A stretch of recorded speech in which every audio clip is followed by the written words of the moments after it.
Welcome back to the Seaboard Central, everyone, in part 5 in following this Allagash Boxcar around the layout.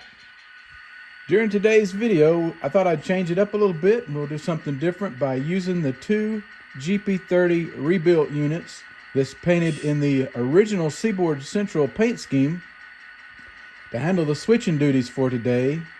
And also be on the lookout, because right after this video, both of these units will be going up for sale on the Seaboard Central Facebook page.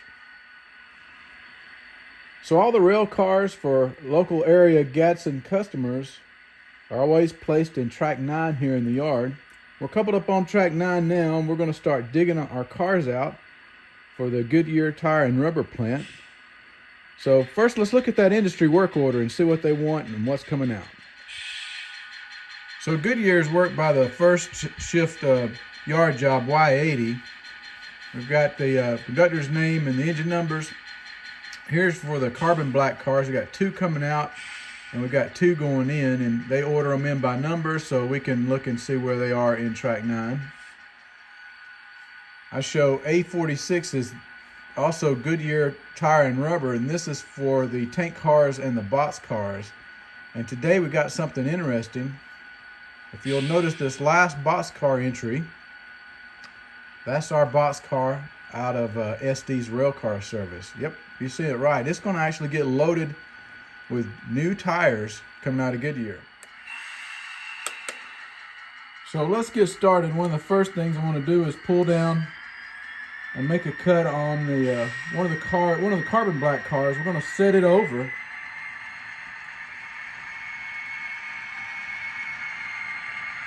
And then we need the one that's on the very rear of the track.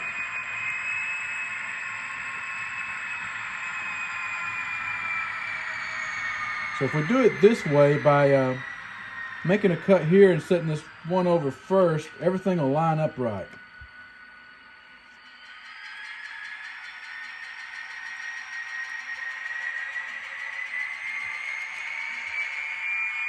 So all I'm going to do is pull down and clear the lead switch, or the yard ladder switch, set this one up the lead, then go back and get the rest. That's good.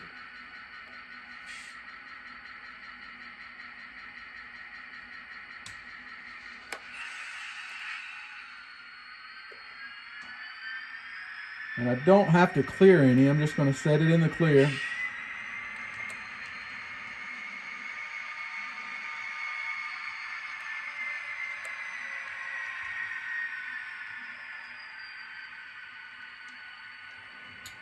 That'll do. Pull ahead again. I've got these engines set up to where they run perfectly together.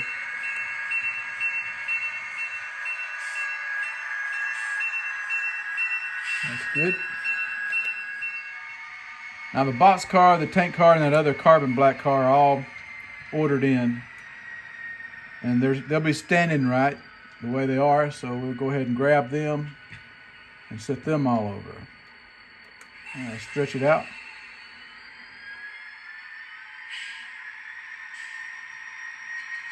All right, coming out with everything.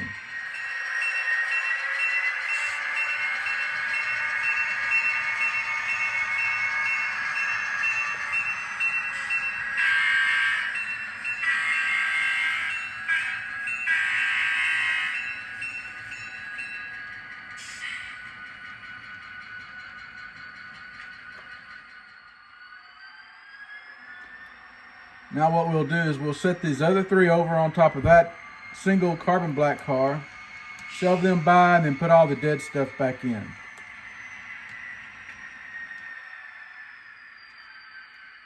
All right, one little stretch.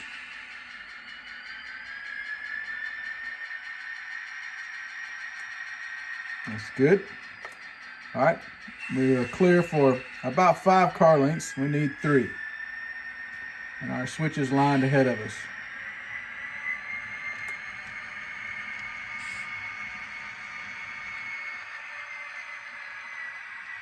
One more car. And that'll do. All right, the rest of this stuff is not needed, at least by Y80. It'll be needed by Y81 later. So we call it dead cars, and we'll just put them back in the track.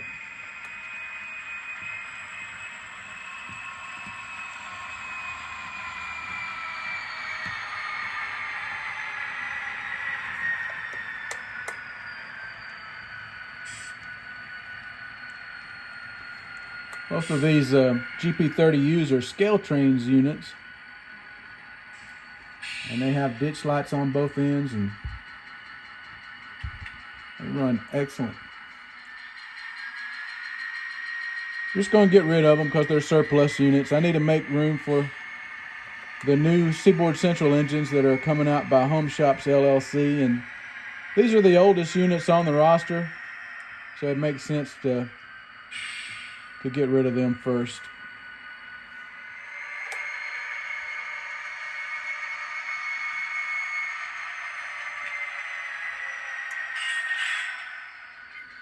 All right, we've done our inspection of the rail cars ready to come out. We'll go ahead and couple to this first boxcar. We've got two docks here. We've got a dock here where the CSX boxcar is located. That's for receiving latex rubber. Another dock is for shipping out outbound loads, which is rare, but we got some new business that the Seaboard Central Marketing Company was able to secure. I'll talk a little bit more about that later. But first, let's go ahead and couple up to our tank car. You might notice the little platform behind it. That's new. Finally, we'll get our two carbon blacks. Let's stretch everything out, make sure we're solid. We got everything. Now this is where the conductor would work there and knock the handbrakes off. And then once that's done, they release their three-step protection and we'll pull everything out. Time to pull ahead.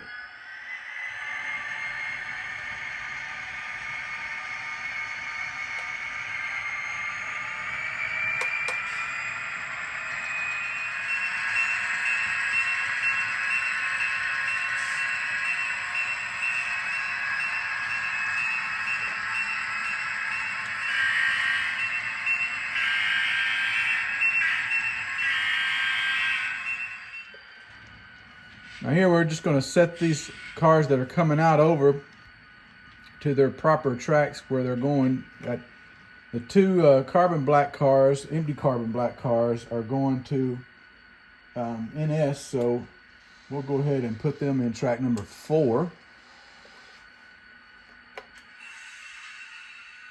And then the tank car and the box car are both going to CSX, and they'll go to track 6.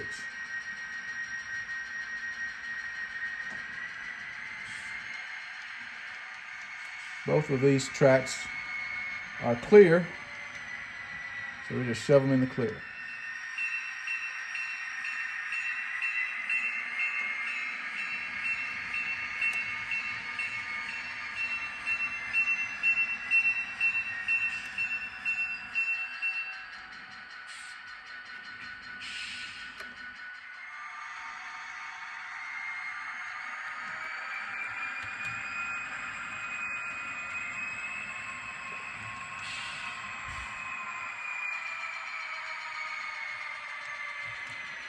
I've got the coast maxed out on these GP30s, and they're set up to run perfectly with the proto throttle, so you should see them coasting.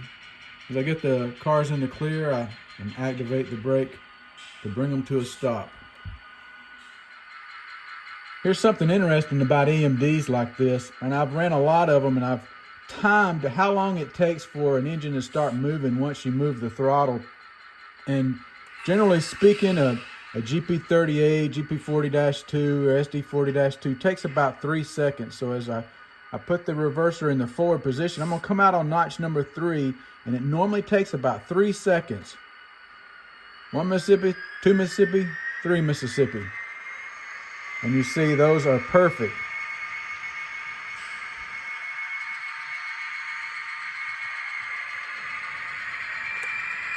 Now I've notched completely off and it's just idling and coasting. Again, I can use the brake to bring it to a stop. Now I've got that brake programmed to F6 on a regular throttle. So if you don't have a proto throttle and you need to stop, you need to press F6 to bring it to a stop. It'll do the same thing. So the first thing we're going to do is shove one of those carbon blacks all the way through. As they empty them, they'll pull them to the other side. So now we have to take it easy coming out of here.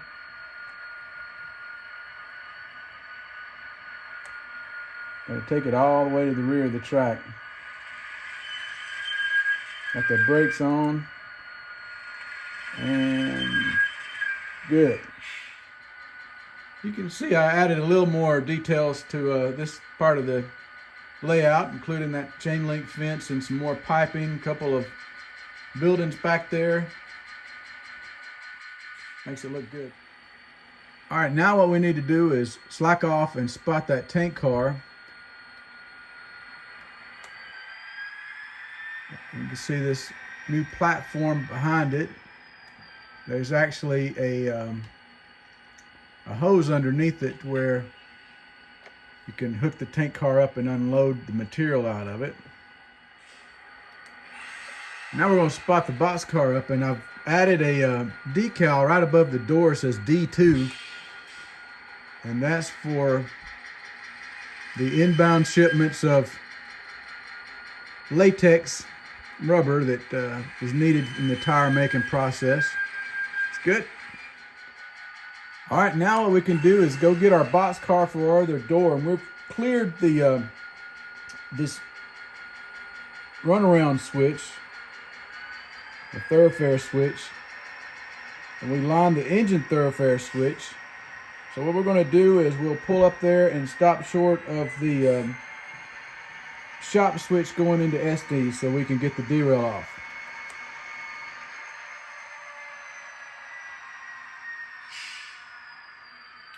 This is going to be a brand new move. Really cool. So the conductor's got the derail off, walked ahead, did what they call a C100 inspection on that rail car, make sure everything is in the clear and the boxcar is good to go. We're going to activate our bell going into this place. He's given us permission to go ahead and couple up on it.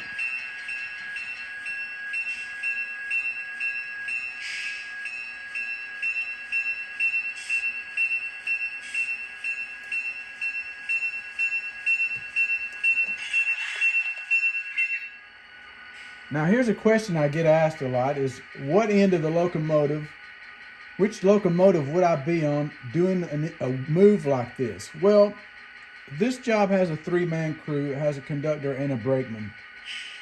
And we got the brakeman who's back here at the switch. Conductor made the coupling. So in this case, I know I'm going to be needing to run from the 230, and it would just be a short time to be running from that 231. I would more than likely just stay on the 230, activate my bell. The brakeman's watching the rear for me to make sure I don't hit anybody or there's no switches that are lined against me. We just take this car out. Now here, I don't have enough room to pull all the way out, so I'm going to have to set the car up, the engine thoroughfare. We'll run around it in order to spot it up at door number 1. This is the great thing about having this built-in runaround in the yard. It makes this move possible. Otherwise, you'd have to split the engines up. And this saves a lot of time doing it this way.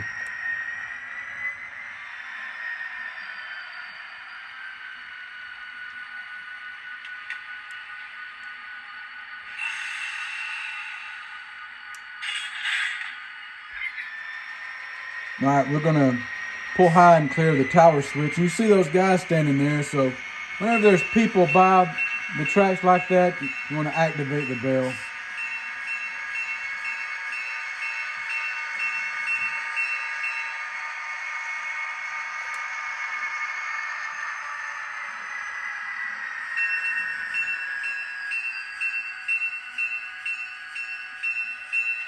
And that'll do.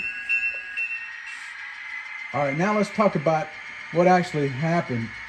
So, as the boxcar was released back to the railroad from Estes, it hit what they call a movement instruction, and what it was looking for was outstanding car orders that could use this particular car. Now, this move is different in that we're only getting a switch move out of it, just to switch it to the CSX, because it's going to be a load going to CSX, and the Seaboard Central is not actually going to get a line haul move out of it. Now, typically, if you're running a shortage of rail cars, like you don't have enough and you just need your moves that you do online are going to take priority, you want to save your cars for moves like that. You don't want to use one of your cars for a move that's just going to be a simple switch move. That's all you're going to get is a switch bill out of it. It's a lot less than a line haul revenue move. But in the case where you got surplus cars, especially these box cars, here's a chance for the Seaboard Central to actually earn extra revenue. So railroads call that car hire. So since this is a railroad-owned boxcar, whenever it is offline, every day that it is off of the Seaboard Central, it's actually earning a rental fee by other railroads that have it on its property whenever that car is empty. So it can be shipped somewhere, some customer on the CSX or another railroad, and once they empty it, they're going to be paying for it until they get it back to the Seaboard Central. So now we just slack our engines off and get them out of the way. The yardmaster told us just to stick them over in track number 8. Get out of the way. 484 is going to be leaving soon. Like I say, if anybody's interested in these units, they're heavily weathered. Big weathering job on these engines. And I will be listing them for sale.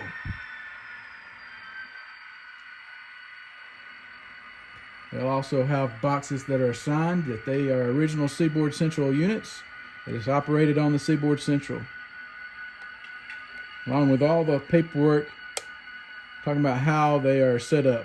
So until next time, I'm Tim Garland. Thanks for watching the Seaboard Central. If you enjoyed it, be sure to give it a like. I'll see you next time, everybody. And happy model railroading.